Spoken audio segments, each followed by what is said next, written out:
एक दलित नेता अगर अपने व्यक्तिगत महत्वाकांक्षा की पूर्ति के लिए अपने वजूद और सिद्धांत को भूलकर विभाजनकारी, अलगाववादी, अराजक, सामंती, पूंजीवादी, सवर्णवादी, मनुवादी संघियों के शरण में शरणागत हो जाता है तो उसका यही हश्र होता है।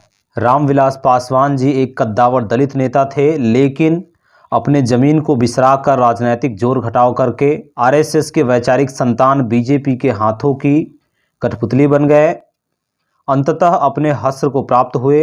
पर दुखद ये है कि जिस महान विधिवेत्ता, संविधान निर्माता, महान दलितपंथी नेता भीमराव अंबेडकर की प्रेरणा को लेकर राजनीतिक सफर शुरू किया, आज उन्हें भी संघियों के द्वारा अपमानित करवा गए। ये पोस्ट फेसबुक पे दयानंद जी ने किया है। गौरतलब है कि 12 जनपथ रोड के जिस बंगले में रामविलास पासवान दशकों रहे थे, उस बंगले को खाली करवा दिया गया है और जितने भी उनके सामान थे या उनके पास जो मूर्तियां थी, उनके सारे सामान को कमरे के बाहर फेंक दिया गया, जैसा कि आप वीडियो में देख रहे हैं। वही इस पर तेजस्वी यादव अपने फेसबुक पेज पर लिखते हैं कि ताउम्र वंचितों के हितैषी और पैरोकार रहे स्वर्गीय श्री रामविलास पासवान जी का दिल्ली आवास खाली कराने गई केंद्र सरकार की टीम ने भारत रत्न बाबा साहब अम्बेडकर की मूर्ति व पद्म भूषण पासवान जी की तस्वीर को अपमानजनक तरीके से सड़क पर फेंक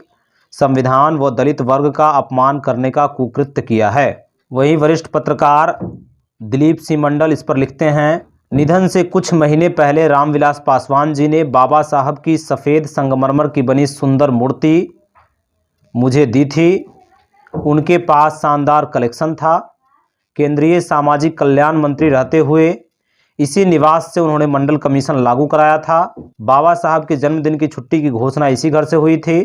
सामाजिक न्याय की राजनीति छोड़ने के बुरे नतीजे आ रहे हैं। आगे वो लिखते हैं, मुलायम कांशीराम की एकता और साझा सरकार से चिंतित आरएसएस बीजेपी ने समर्थन देकर बहन जी की सरकार बनाई और फिर समर्थन खींचकर अपनी सरकार बना ली। चहकते हुए वाजपेयी ने कहा, हमने एक कांटे से दूसरा कांटा निकाला और फिर दोनों कांटे फेंक दिए।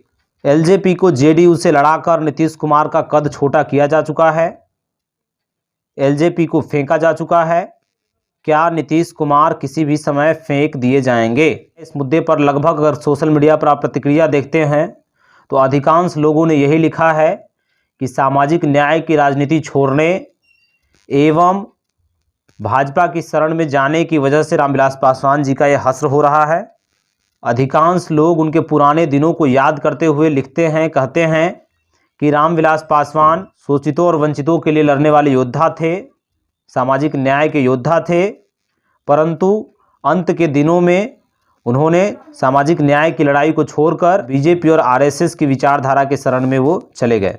इसी वजह से उनका ऐसा हश्र हो रहा है।